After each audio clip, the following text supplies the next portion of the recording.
Masjid adalah tempat yang kita banggakan, yang membuat kita senang dan bahagia. Maka kalau Bapak Ibu diterpa segala masalah dalam hidup, maka solusinya adalah sholat. Ya ayyuhalladzina amanu ista'inu bis-sabri was-salah innallaha ma'as sabirin. Duhai orang yang beriman, mintalah tolong kepada Allah dengan sabar dan salat. Sesungguhnya Allah bersama orang yang ulama kemudian mengkritisi ayat ini. Kenapa dua alat untuk kita pakai menuju kebahagiaan, dua, sholat dan sabar, tapi Allah nyatakan Allah hanya bersama orang yang sabar. Innallaha ma'as sabirin.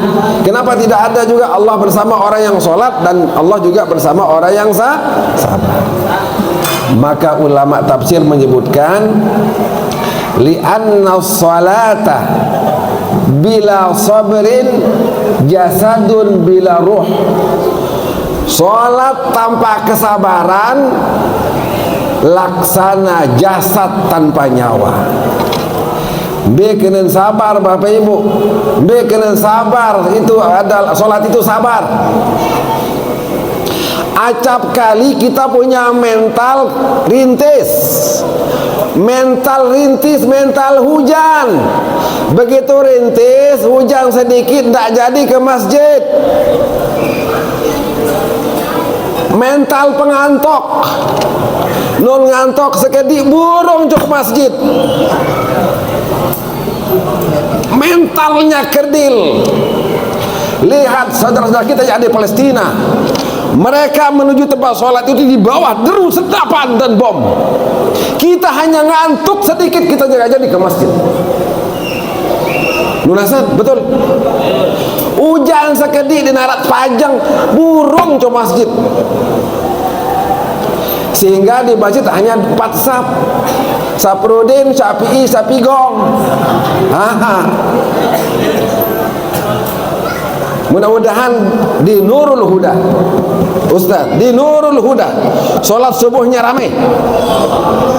Alhamdulillah.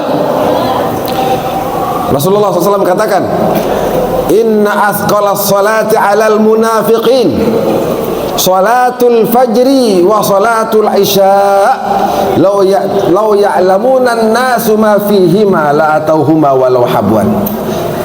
Salat yang paling berat dulu dilakukan oleh orang munafik itu 2 salat.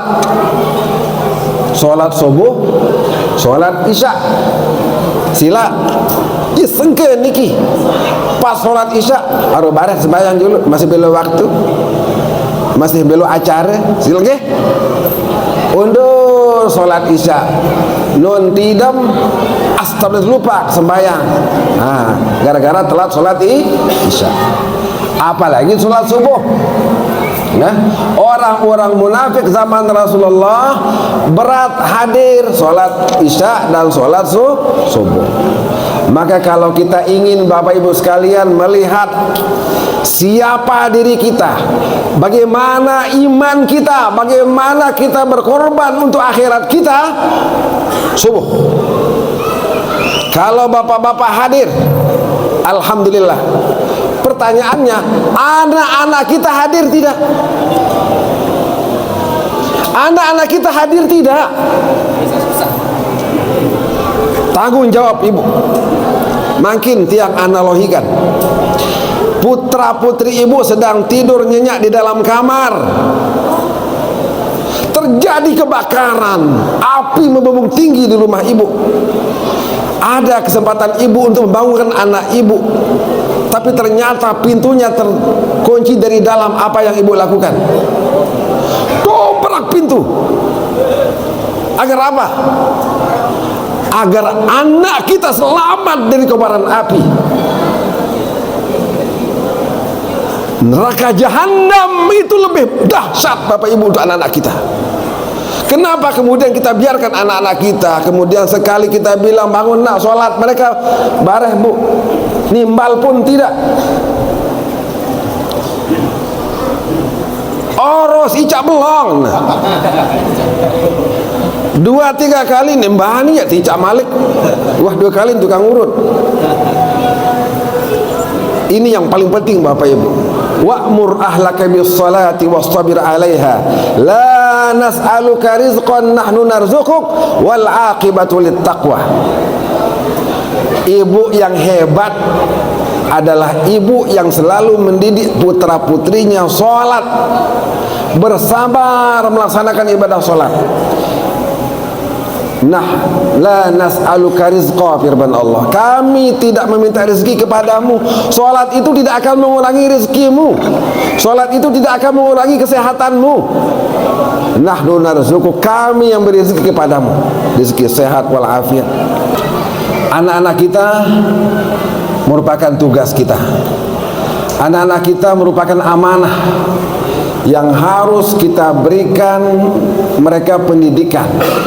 Berikan mereka pendidikan akhlak, berikan mereka pendidikan akidah sebelum mereka mengenal teknologi.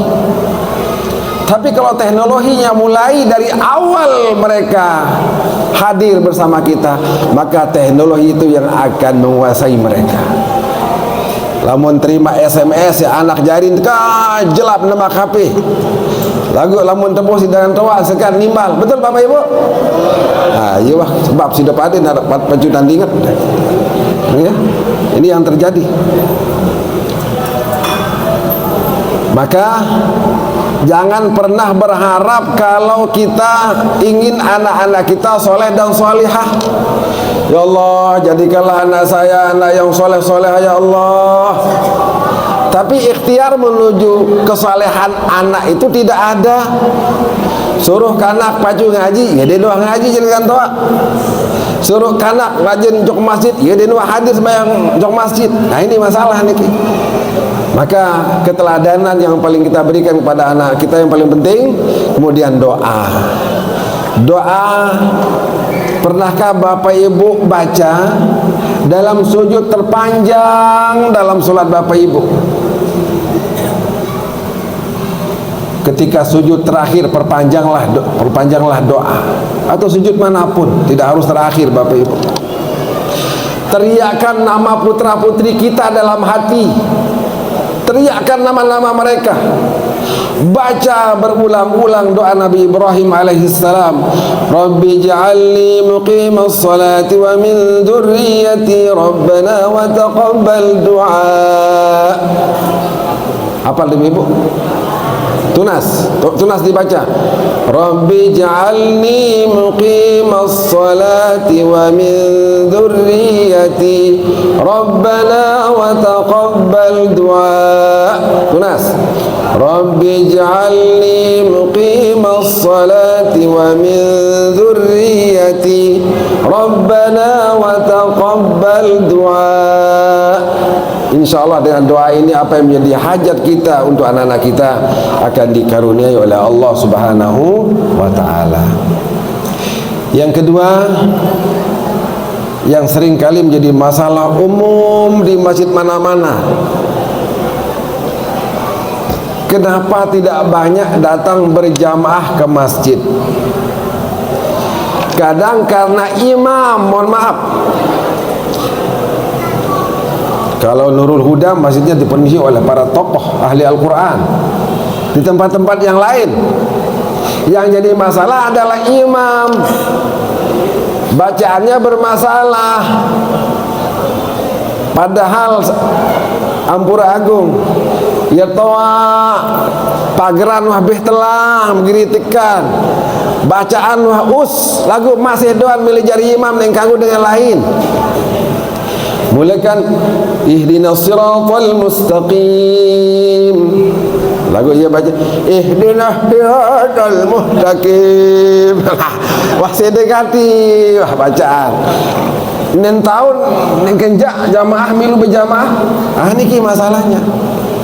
Maka dalam kesempatan ini yang sampaikan atas nama praktisi Al-Quran, agar betul-betul kita memperhatikan kualitas sholat kita, bukan hanya dari segi intensitas kita laksanakan, tapi kualitasnya. kualitasnya betul-betul kita perjuangkan.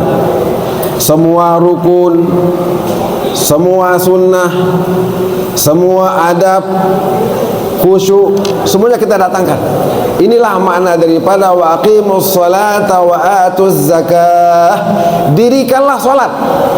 Tidak ada perintah salat di dalam Al-Quran kecuali didahului oleh kata-kata aqimu atau khobar, iqamatus salah, atau fi'il amar aqimus shalah, ada fi'il madhi wa aqamus shalah.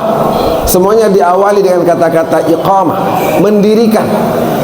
Karena namanya mendirikan salat adalah as-salatul mustawfiyah, salat yang lengkap. Apanya yang lengkap?